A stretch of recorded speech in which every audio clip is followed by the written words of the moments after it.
Hi, thank you, everyone. Thank you, Mike and Nina and Toby and Jane and Lauren, who got me here from Toronto. My assignment, as I saw, was to kind of be a contact point to conversations in science and technology studies around anticipation. So that's what I'm going to try to offer here today.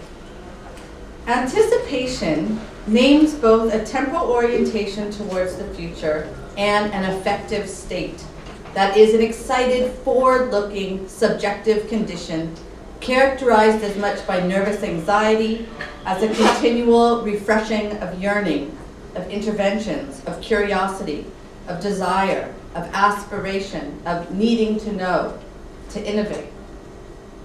Thinking of anticipation as both a politics of temporality and of affect, so of emotions, of sensations in the body, I want to suggest that anticipation names a dominant condition in contemporary knowledge making, and also I think probably contemporary design, but you can tell me. I want to spend my time here then cracking open or opening up some of the work that anticipation is doing today.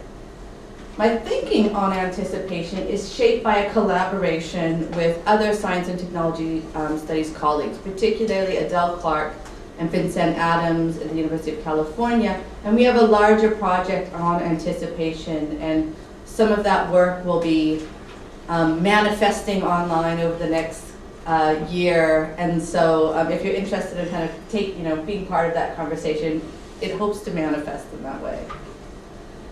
Anticipation combines eternalism with ephemerality. It's a particular yet hegemonic management of time that offers a promise of knowing the truth can be fixed in the future, coexistent with the acknowledgement of an ongoing deferral of truth as ever-changing, as more ways of knowing it or the future continually emerge.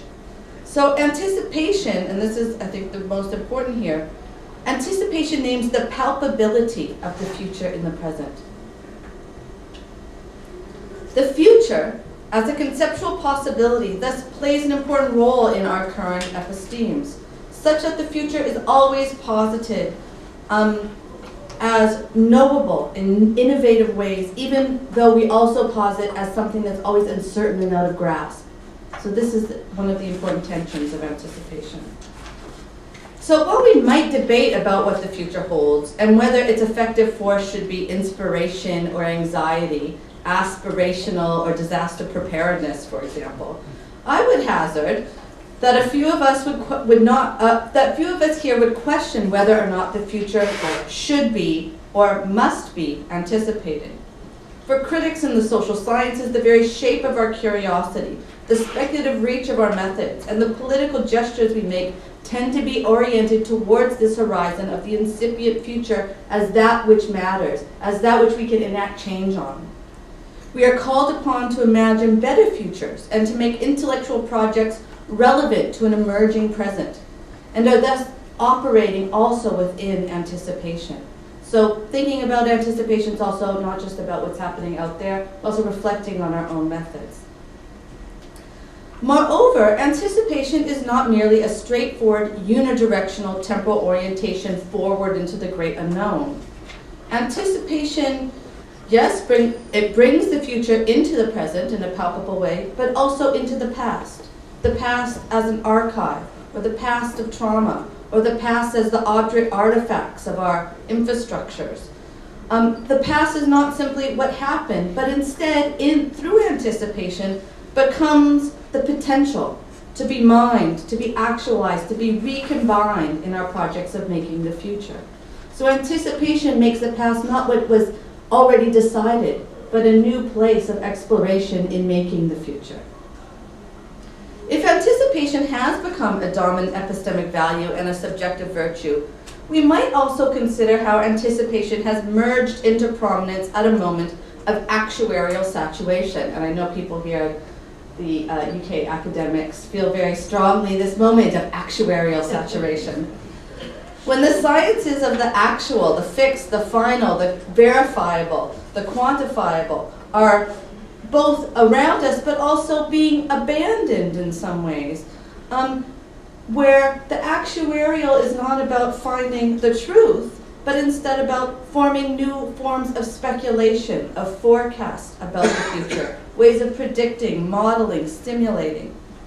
So speculative forecast has been loosened, I think, from virtues of truth-telling and certainty and redirected towards injunctions to characterize, to inhabit, or to take advantage of degrees and kinds of uncertainty, risk, anxiety, unknowability.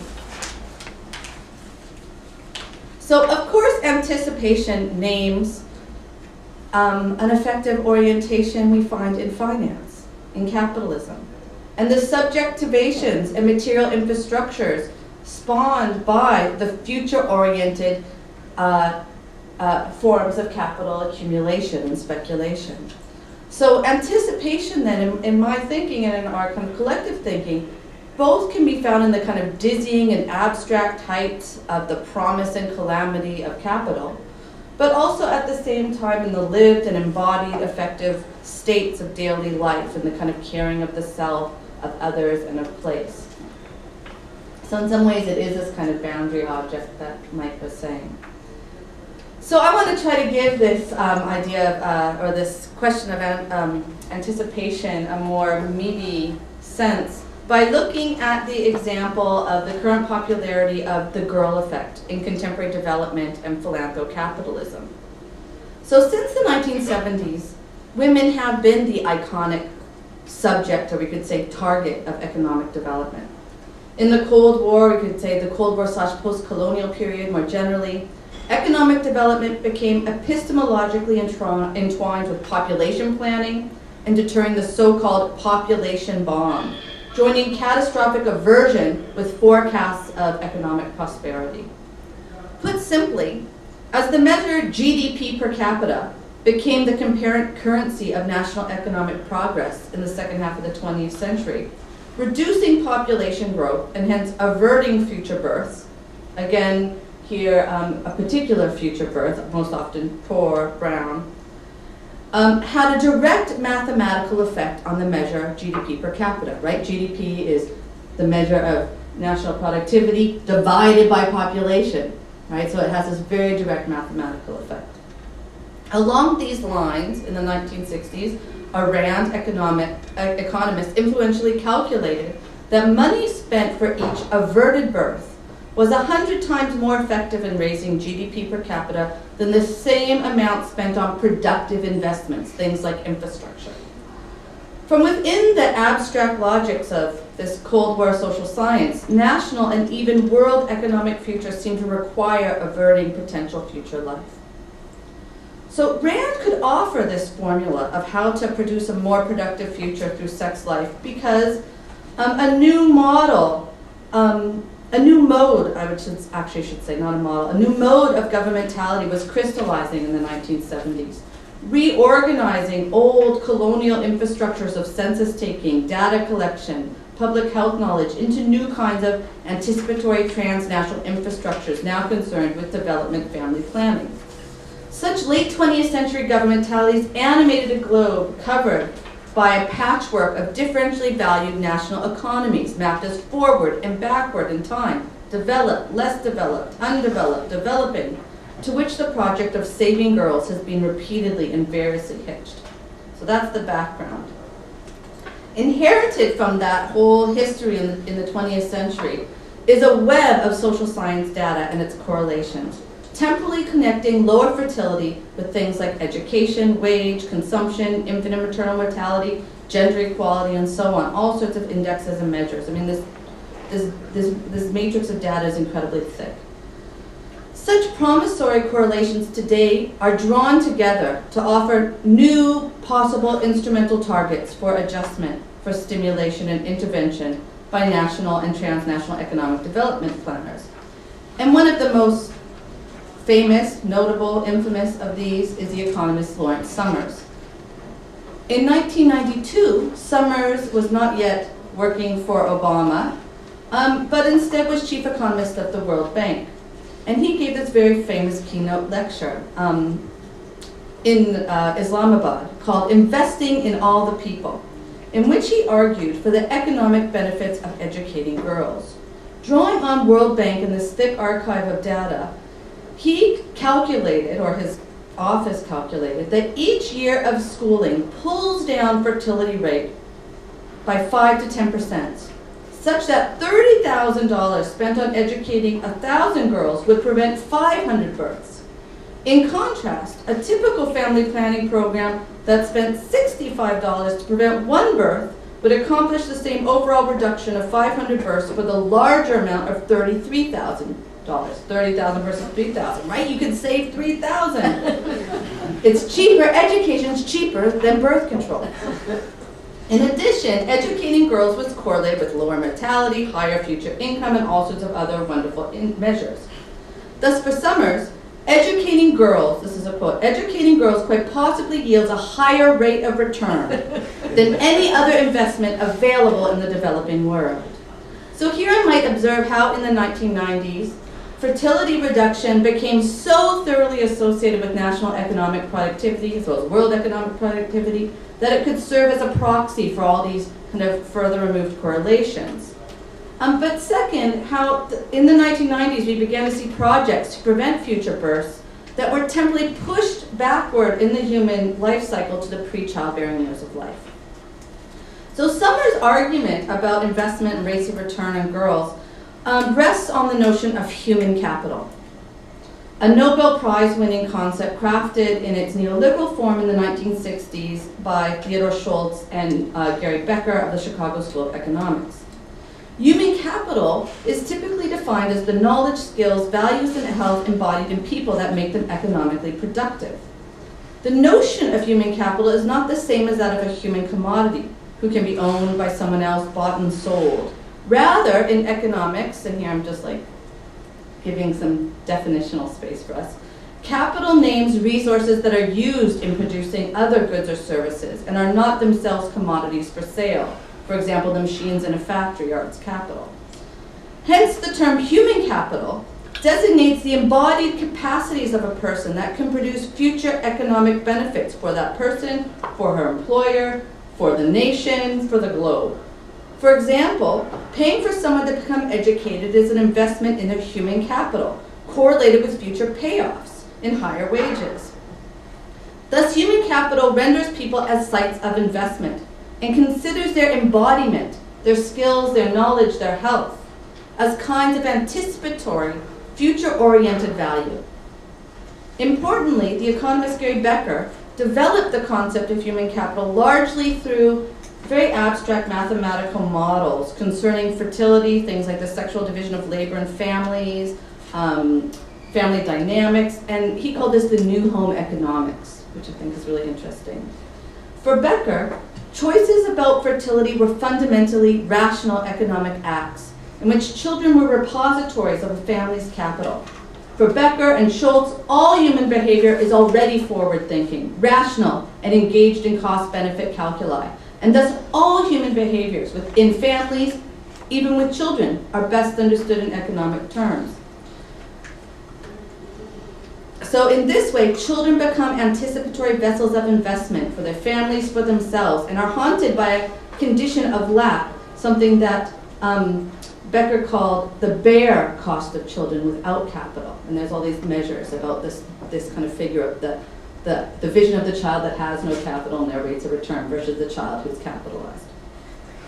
Crucially, the concept of human capital shifted the iconic economic subject from a worker or consumer to an entrepreneur, a rethinking of Homo economicus. As Schultz explained in his 1979 Nobel Prize lecture, there's been 2 Nobel Prizes for this stuff, poor farmers and women were, quote, within their small individual allocated domains, all fine-tuning entrepreneurs. Even the child hence becomes an entrepreneur. Importantly, this focus on human capital has moved the point of intervention and adjustment, right? From women in contraception to producing higher rates of return, particularly not just on children, but on girls, a change that has come to dominate the World Bank. So since the 1990s, there's been a kind of new way that economic development is figured in World Bank reports, and particularly see it taking off around 2000, in which it's all young people being featured in the annual reports. the idea of growth, quantity versus quality. Quantity is the size of population, quality is the quality of your human capital. So this is kind of gives you a sense, though it's not just any youth, right? It tends to be brown, South Asian, African, and often Muslim. In the context of the current global economic recession, the girl as human capital has become the darling of philanthrocapitalism. Prominent here is a campaign on the Girl Effect by the Nike Foundation, with its deep corporate investments into narratives of harnessed individual potential. And the Novo Foundation, a philanthropic project of Warren Buffett, right, the famous finance investor. And it promotes the girl as the solution to the world's mess. Following the investment into a girl's education is a cascade, a kind of phantasmagram of purported effects leading from the increased value of her life to her village, to women's rights, to natural production, to world salvation. And the slogan is invest in a girl and she will do the rest. Its promotional video offers up this kind of phantasmagram in which the weight of the world's future rests on this risky subject of the abstract and universalized girl child. So here's a taste. Now this movie, I just want to say, is this campaign on the Girl Effect by Nike is award-winning. It's now in the Cooper Hewitt Design Museum. It has won Webby Awards. It's won advertising awards. It's extremely lauded as kind of the best example of sticky design in nonprofit marketing.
I'm hoping that despite that swelling and moving music, you were able to recall that Nike is, kind of notoriously complicit in the hiring of young women in global assembly lines.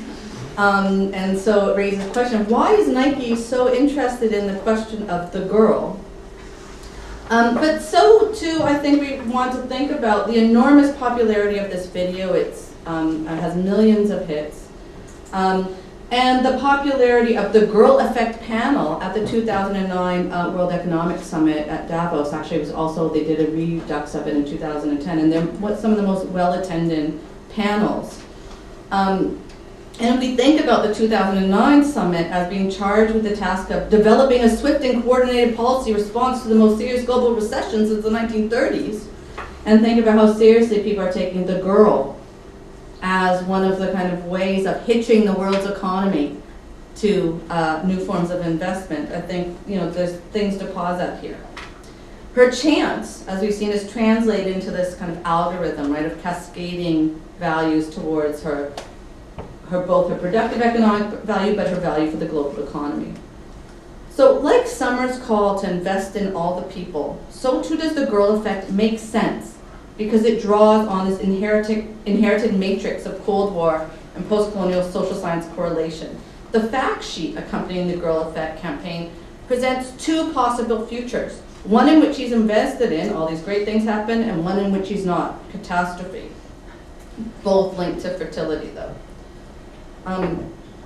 Unsurprisingly, the NGO projects supported by these funds raised in the Girl Effect campaign tend to focus on things like elementary schooling, business training, entrepreneurial training for children, microloans, towards the goal of fostering children entrepreneurs. Though, in reality, most of the money, I think, is spent on the campaign. And when you actually look at the programs, it's it's a very small handful of women on the ground receiving any kind of service. So an example is a campaign on the Girl Effect and HIV in South Africa, where they had a competition for girls to submit business plans, and then I think 3 of them got $1,000 or something to make. And this is how saving a girl will help HIV. So another example of a Girl Effect NGO is the NGO BE exclamation point, right? This hail to children, particularly in India in this NGO, to exist, to matter, to count, to become entrepreneurs. Their goal is to, quote, inspire young people from low-income groups to create businesses to solve problems that affect all of us. Its promotional video offers us the cartoon figure of Ashima, who explains that amidst poverty and a lack of basic infrastructure, she has lots of chances at which she can solve big problems like waste, water, and energy, and make money at the same time.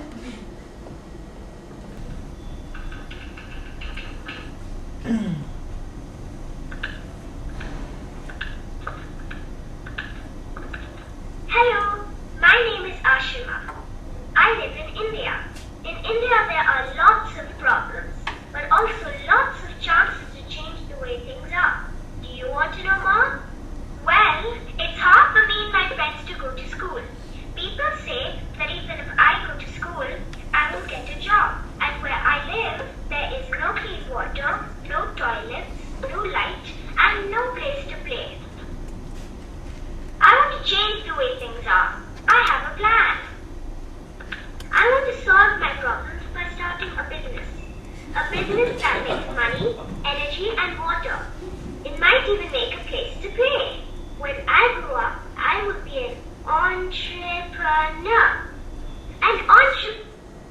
Okay, you get the idea. So common to these promotional campaigns, like the Girl Effect, are a shared production of this figure, this new figuration of the third world girl as an effectively charged icon, a cartoon, or even an abstract circle, like in the Girl Effect. She's just a dot. The girl is a product of design here in 2 ways. First, as an anticipatory effect of data, and second, as a new visual design vocabulary for human capital and development. Through music, color, drawing, animation, the icon of the girl, as an abstract icon, is charged with ebullience, hope, ambition, responsiveness to transformation that joins things like feminism to finance. In donor-focused campaigns, right, where you want these campaigns about getting money from people, the hopes and guilts of girls are called upon to be cathected to this subject icon of the girl.